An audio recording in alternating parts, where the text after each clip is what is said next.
अरे ओ दुलारी, कहाँ है रे तू?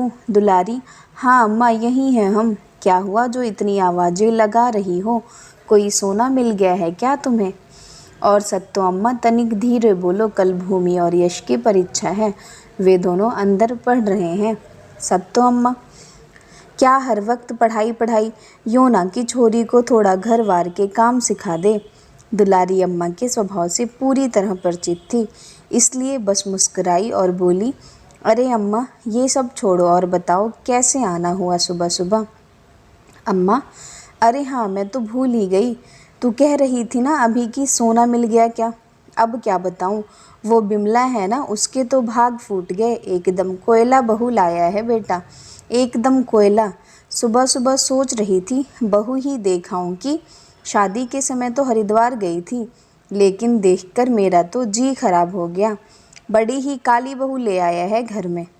दुलारी, अच्छा मैंने तो सुना बहुत गुड़ी है, नौकरी भी अच्छी करती है और स्वभाव भी सरल है, तभी लड़के ने उसे पसंद किया है। बहू ने आते ही घर में सबको अपना बना लिया है। और अम्मा, विमला बहन का लड़का भी तो सांवले रंग का ही है। क्या हुआ अगर बहू भी सांवली आ गई? और भला क्या तुम अभी भी काली गोरी के चक्कर में पड़ी हो? तुम्हें याद है अम्मा, अपनी सरस्वती की बहू, गौरवर्ण मृग नैनों वाली अप्सरा, जिसकी तारीफ करते करते आप महीनों ना थकती थी। कल ही पता चला बेचारी सरस्वती बहुत दुखी है उस अप्सरा से। बेचारी कहीं की ना रही, ना कहीं अपनी मर्जी से आ सकती है और ना जा सकती है। रसोई में भी ताला डालकर रखती है, कहीं सास चुपके से कुछ खा न ले। खाने तक पर पाबंदी लगा दी है और उसे कुछ कहने का मतलब लड़ाई मोल लेना। अब अम्मा, मैं यह भी नहीं कह रही कि सारी गोरी बहुएं ऐसी होती हैं। मैं तो बस यह कहना चाह रही हूँ कि बस किसी के शारीरिक रूप रंग पर मत जाओ। इंसान को देखो, परखो, स्वभाव देखो, तभी कुछ कहो। लेकिन अम्मा कहाँ मानने वाली थी।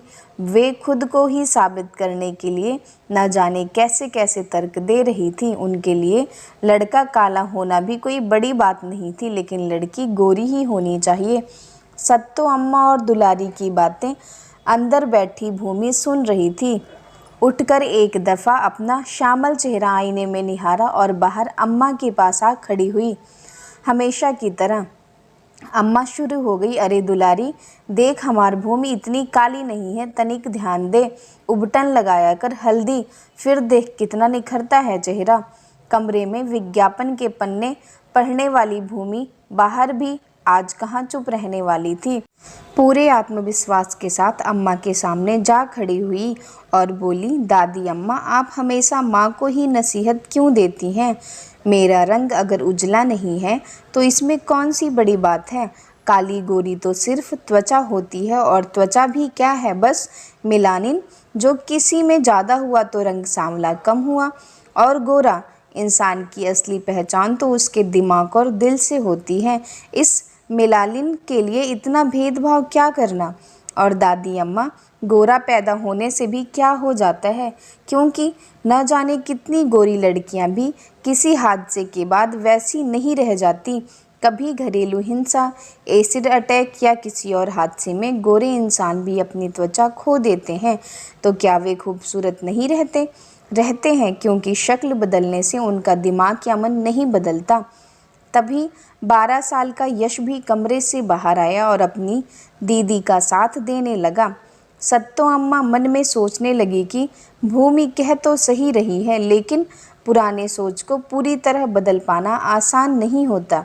इसलिए जुबान से अम्मा अब भी भूमि से सहमत नहीं थी। झुंझलाती हुई बोली, भूमि ऐसे नहीं होता जैसे तू कह रही है, गोरा रंग तो गोरा ही होता है। और बड़बड़ाती हुई अपनी घर को चली गई। लेकिन दुलारी को अपनी बेटी की अक्ल और समझ पर बहुत प्यार आ रहा था। उसने भूमि और यश की बलैया ली और बोली, बेटा, पूरा समाज एकदम से नहीं बदलेगा, एक एक परिवार से ही बदलाव आएगा। मुझे गर्व है कि हमारा परिवार इस काले गोरे के भेद से ऊपर उठ चुका है।